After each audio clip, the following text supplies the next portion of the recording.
علی گور سانگر رو نواب شاہ سے پوچھتے ہیں کہ بطور نشانی قبر پر صاحب قبر کا نام لکھنا کیسا ہے؟ بالکل غلط ہے۔ حدیث کتاب مصدر حاکم کے اندر کتاب الجنائز کے اندر سے جابر سے منقول ایک حدیث مبارکہ ہے، فرماتے نہا رسول اللہ صلی اللہ علیہ وسلم ان یکتب علیہ، نبی کریم صلی اللہ علیہ وسلم نے قبر پر لکھائی وغیرہ کرنے سے منع کیا ہے۔ قبر پر نام وغیرہ لکھنا یہ منع ہے، نبی کے اسلام نے منع کر دیا ہے۔ پھر آگے صحابہ کرام رضوان اللہ علیہ مجمعین، ان کے بڑے بڑے چہیتے بڑے پیارے لوگ چلے گئے، کسی نے نام نہیں لکھا۔ امام ذہبی رحمہ اللہ مصرق کی تلخیص میں لکھتے گئے، فرماتے وَلَا نَعْلَمُ صَحَابِيًّا فَعَلَ هَكَذَا یا فَعَلَ ذَلِكَ، فرماتے کسی صحابی سے بھی ثابت نہیں کہ اس نے اپنے کسی پیارے کی قبر پر نام لکھا ہو۔ تو قبروں پر نام لکھنا ہمارے عام ہے۔ آج کل تو وہ جدید دور کے اینٹیں بنوا کے آتے ہیں، بڑی ٹائل کی نام وغیرہ لکھ کے لگا، یہ سارے کام غلط ہیں، نبی کریم صلی اللہ علیہ وسلم نے منع فرمایا ہے۔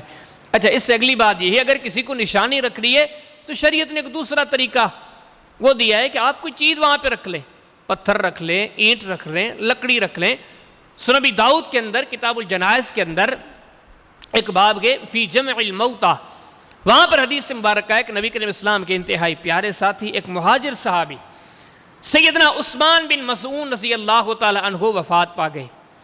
تو نبی کریم صلی اللہ علیہ وسلم ان کے سارے معاملات میں شریک تھے، کفن میں، دفن میں، تدفین ہو گئی، اور نبی کریم السلام کو بالکل پیارے ساتھی تھے۔ آپ سے تو سارے صحابہ کی قدر کرتے تھے، لیکن یہ تو مہاجر تھے جس نے دین کی خاطر اپنا شہر چھوڑا، علاقہ چھوڑا۔ تو حدیث میں آتا ہے کہ جب اس کو دفن کیا، اس کی قبر مکمل بن گئی، تو نبی کریم السلام نے ایک دور بڑا بھاری پتھر دیکھا، آپ نے فرمایا یہ لے کر آؤ۔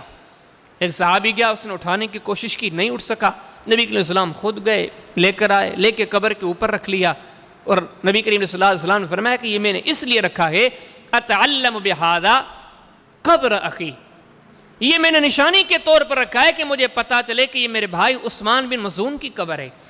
تو نبی کریم صلی اللہ علیہ وسلم نے تعلیم دی ہے کہ اگر قبر پہ نشانی رکھنی ہے تو کوئی پتھر رکھ لیں، کوئی چیز رکھ لیں، تو اس کے بجائے اگر کوئی بندہ لکھتا ہے تو اللہ کی شریعت کی نافرمانی کرتا ہے۔ بلکہ اس میں تو ایک چیز میں اگلی آپ کو ذکر کروں جو آپ سے اور مجھ سے تعلق رکھتی ہے، ہم سب سے تعلق رکھتی ہے، یہ چیزیں ہمیں اس چیز کی طرف متوجہ کرتی ہے، اللہ کو راضی کرو، نیکیاں کرو، اپنے اس زندگی کے لمحات کو نیکی میں صرف کرو۔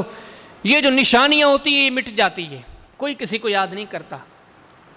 ہم اتنے سارے بیٹھے ہیں، ہم میں سے کسی کو اپنے پردادے کا پردادا نام یاد ہے؟ قبر تو کہاں رہی وہ تو پتہ نہیں۔ کسی کو نام آتا ہو، کسی کو کھڑا کر کے پوچھیں کہ چلو آپ کے دادے کا نام، پردادے کا نام بتا دے گا، چلو آپ کے پردادے کا نام، کسی کو نہیں آتا۔ ہم 100-150 سال پیچھے جاتے، ہمیں اپنے یاد نہیں ہے کیا نام تھا ان کا، کہاں پہ دفن ہوئے۔ اب یہاں سے پکی ٹھکی بات سمجھ لو کہ 100-150 سال کے بعد ہمیں بھی کوئی نہیں پہچانے گا کوئی۔